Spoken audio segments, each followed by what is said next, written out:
हाँ तो भाई जानता हूं कि मेरी तरह तुमको भी कल के दिन सीएसके का मैच देख के मजा आ गया होगा। जिस तरीके से एमएस धोनी ने कल का मैच फिनिश करा, जिस तरीके से लगभग 250 की स्ट्राइक रेट से अंतिम ओवरों में, अंतिम बॉलों में एमएस धोनी रन बटोरे।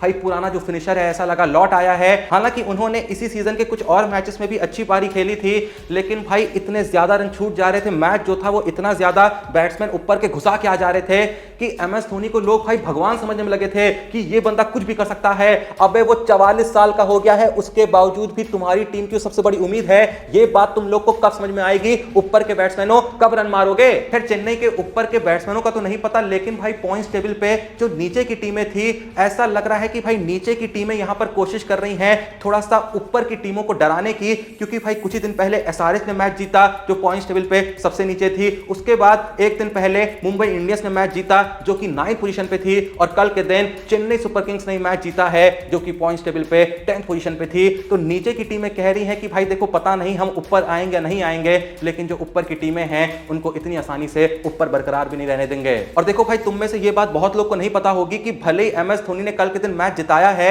लेकिन एमएस धोनी की ना लखनऊ सुपर जायंट से एक अलग ही खुन्नस है। तुम भाई इस बात पे यकीन नहीं करोगे कि एमएस धोनी की लखनऊ सुपर जायंट के खिलाफ जो एवरेज है वो 75 से ज्यादा की है और स्ट्राइक रेट 300 से ज्यादा की है। यही रीजन है कि भाई कल का मैच खत्म होने के बाद जो लखनऊ के ओनर है संजीव गोयनका, वो भी भाई धोनी के पास आते हैं, काफी सीरियस मोड में उनसे बातचीत करते हुए दिखते हैं। शायद यही कह रहे होंगे कि भाई तेरे को हमसे दिक्कत क्या है। वैसे भाई अगर आपको ना पता हो तो मैं बता दूं कि संजीव गोयनका ने एमएस धोनी से जो बातचीत करी वो वहां मौजूद कुछ सोर्सेस ने रिवील करा कि संजीव गोयनका धोनी से क्या कह रहे थे। मैं आपको बता दूं, संजीव गोयनका ने धोनी से मिलते ही सबसे पहली बात जो कही थी वो ये थी कि भाई आज भी तुम ऐसा कैसे कर लेते हो। जी हां, एग्जैक्ट वर्ड्स मैं यहां पे आपको कोट कर रहा हूं, उन्होंने इंग्लिश में कही थी, जैसा कि आप इस आर्टिकल में देख भी सकते हैं कि संजीव गोयनका ने धोनी से क्या कहा था। तो भाई उनके कहे गए इंग्लिश शब्दों का जो ट्रांसलेशन था वो यही था कि धोनी भाई आज भी तुम ऐसा कैसे कर लेते हो।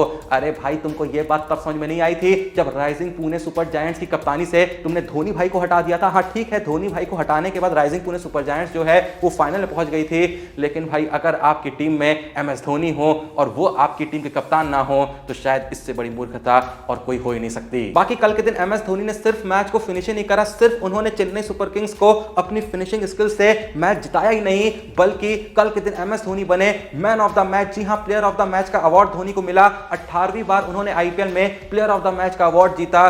भाई कसम से चेन्नई के कितने बुरे हालात हैं वो सिर्फ इससे समझ आ जाता है कि एक 44 साल का जो अनकैप्ड प्लेयर है, जो 6 साल से भाई इंटरनेशनल क्रिकेट से दूर है, जो 6 साल पहले इंटरनेशनल क्रिकेट से रिटायर हो गया है, जो 10 साल बैट को छूता तक नहीं है, वो बंदा आपकी सबसे बड़ी उम्मीद है, वो बंदा आपके लिए प्लेयर ऑफ द मैच बन रहा है। सिर्फ इससे पता चलता है कि चेन्नई सुपर किंग्स का बैटिंग लाइनअप कितना बुरे तरीके से घुसा हुआ है। कहां गए वो लोग जो कहते थे कि धोनी असल में चेन्नई की सबसे बड़ी प्रॉब्लम है?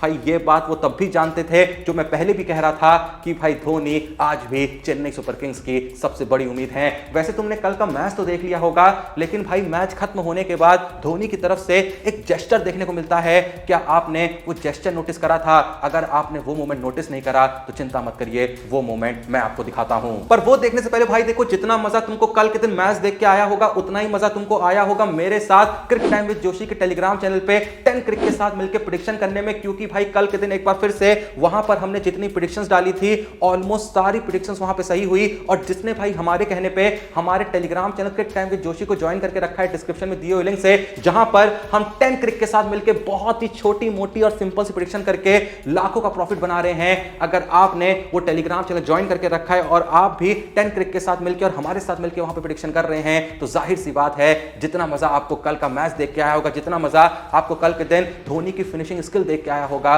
उतना ही मजा आपको कल के दिन प्रॉफिट बना के आया होगा। भाई मैं कितनी बार बताऊं, 10 क्रिक के जो ब्रांड एम्बेसडर हैं वो none other than Harbhajan Singh हैं। भाई जब इतना बड़ा प्लेयर ब्रांड एम्बेसडर हो किसी ऐप का, तो समझ जाओ कि उस ऐप को लेके कुछ सोचना ही नहीं है।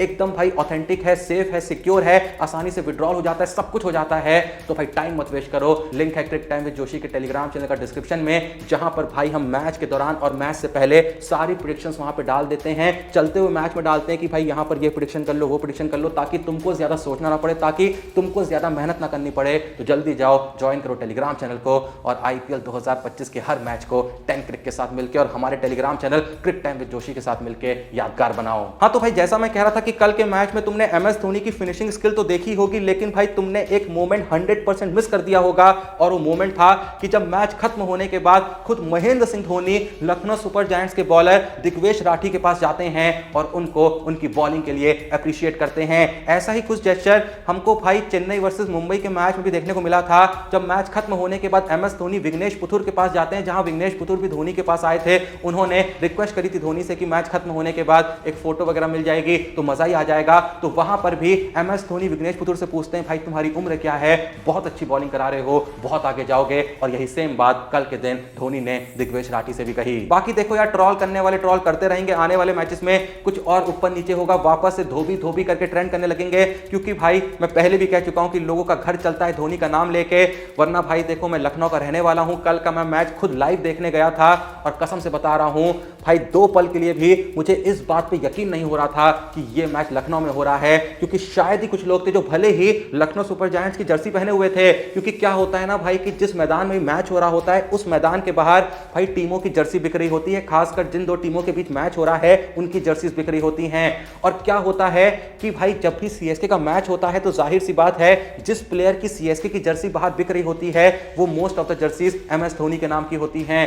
और भाई एमएस धोनी के नाम की जर्सी 200-300 रुपए महंगी बिकती है। वहीं लखनऊ सुपर जायंट्स, जो कि भाई जिनका घर है, जिनके घर पे मैच हो रहा था कल, और भाई लखनऊ में ज्यादातर सपोर्टर्स लखनऊ के होने चाहिए। हाँ, मैं भी कल के दिन लखनऊ को सपोर्ट नहीं कर रहा था, चेन्नई को सपोर्ट कर रहा था, क्योंकि ऑब्वियसली धोनी की वजह से अगर धोनी सीएसके में नहीं होते तो मैं सपोर्ट लखनऊ को ही करता। लेकिन उसके बावजूद भी जिनके घर पे मैच हो रहा था भाई, उनकी जर्सी मात्र 100 रुपए की बिक रही थी, और वहीं धोनी की जर्सी आपको खरीदनी है तो 400-500 की बिक रही थी। लोग मस्त कमा रहे थे। तो भाई कल के मैच में बहुत से लोग जो लखनऊ सुपर जायंट्स की जर्सी पहने भी हुए थे वो लखनऊ को सपोर्ट नहीं कर रहे थे। भाई मैं उस माहौल में मौजूद था, सब भाई Dhoni Dhoni CSK CSK CSK चिल्ला रहे थे। कसम से भाई, ये जो ऑरा होता है ना, सिर्फ ये ऑरा साबित कर देता है कि धोनी चीज क्या है। बाकी हम लोग भाई इस चीज को लेकर काफी बातें करते हैं कि मुंबई इंडियंस और चेन्नई सुपर किंग्स जो है वो हमेशा पॉइंट्स टेबल पे साथ साथ चलती है। कुछ दिन पहले तक साथ साथ बैठी हुई थी, लेकिन हाल ही में मुंबई इंडियंस ने अंतिम क्षणों में एक मैच जीता, तो उसके बाद मुंबई थोड़ा सा ऊपर आ गई थी। पर यहां पर भाई एक चीज है जिसमें मुंबई और चेन्नई एकदम साथ साथ चल रही हैं, क्योंकि भाई पहले 28 मार्च को सीएसके मैच हारती है, 29 मार्च को एमआई भी हार जाती है, फिर 4 अप्रैल को मुंबई हारती है, 5 अप्रैल को सीएसके भी हार जाती है, फिर 7 अप्रैल को मुंबई हारती है, 8 अप्रैल को सीएसके भी हार जाती है, उसके बाद 13 अप्रैल को मुंबई जीतती है और 14 अप्रैल को सीएसके भी जीत जाती है। इनका अलग ही एल क्लासिको चल रहा है नीचे पे। बाकी भाई देखो, कल का मैच खत्म होने के बाद एक और बहुत ही खूबसूरत दृश्य यहां पे देखने को मिलता है, जहां मैंने आपको बताया कि मैच खत्म होने के बाद जो लखनऊ के मालिक हैं संजीव गोयनका, वो एमएस धोनी के साथ तो बातचीत करते हुए नजर आ ही रहे थे, उनसे पूछ ही रहे थे कि भाई अब भी ऐसा कैसे कर लेते हो। लेकिन कल का मैच खत्म होने के बाद ये देखने को मिलता है कि संजीव गोयनका ऋषभ पंत के साथ ज्यादा सीरियस होकर बातचीत नहीं कर रहे थे, उनको गले लगाते हुए दिख रहे थे, क्योंकि ऋषभ पंत ने कमाल की पारी खेली, एक छोटा स्कोर था, उसको डिफेंड करने के लिए एक अच्छी खासी कप्तानी करी, जिस तरीके से एडियन मर्कन को यूज करा। हाँ, गलती कर दी थी एक कि उन्होंने रवि बिश्नोई के पूरे ओवर नहीं कराए, जिस बॉलर ने 3 ओवर में 18 रन देके 2 विकेट लिए थे, उस बॉलर को भाई बॉलिंग दी ही नहीं, धोनी के सामने भी लेग स्पिनर नहीं भेजा, वरना सच में भाई मैच का नतीजा कुछ और हो सकता था। तो गलती उनसे हुई है, लेकिन उसके बावजूद भी कप्तानी में काफी एक्टिव दिख रहे थे, लगातार भाई चीजें कर रहे थे, बॉलर्स को यहां पे सजेशन दे रहे थे, लेकिन धोनी भाई ने कुछ और ही सोच रखा था, तो हो गया भाई। और संजीव गोयनका इतनी बात समझते हैं, क्योंकि भाई एक वक्त पे धोनी उनकी टीम के लिए भी खेल चुके हैं, कि भाई जब धोनी है ना तो गलती असल में सामने वालों की नहीं होती है, धोनी के सामने गलतियां जो हैं वो अपने आप हो जाती हैं। तो बस भाई आज के लिए इतना ही। अंत में बस वही बात दोहराना चाहूंगा कि भाई देखो, पता नहीं सीएसके का आगे इस सीजन में क्या होगा। मेरे हिसाब से कुछ अच्छा तो नहीं होगा, क्योंकि टीम तो भाई खराब है ही, खासकर बैटिंग तो खराब है ही, लेकिन भाई ऐसे ही मैचेस देखने को मिलेंगे, ऐसे ही धोनी के फिनिशेस देखने को मिलेंगे, तो भाई मजा आएगा। और ये बात भाई मैं पहले भी कई बार कह चुका हूं, फिर से दोहरा रहा हूं कि हम किसी भी टीम के मैचेस जो हैं वो जीत या हार के लिए बाद में देखते हैं, हम देखते हैं मजे के लिए, अपने प्लेयरों को परफॉर्म करते हुए देखने के लिए। अगर ये प्लेयर्स नहीं होंगे, अगर धोनी सीएसके का पार्ट नहीं होंगे, तो भाई कल के दिन सीएसके जीत भी जाती, क्या सीएसके फैंस को या जनरल क्रिकेट फैंस को उतना ही मजा आता? नहीं आता भाई। अगर धोनी सीएसके का पार्ट नहीं होते तो भाई लखनऊ के मैदान में क्या हर कोई पीली जर्सी पहन के बैठा होता? नहीं बैठा होता।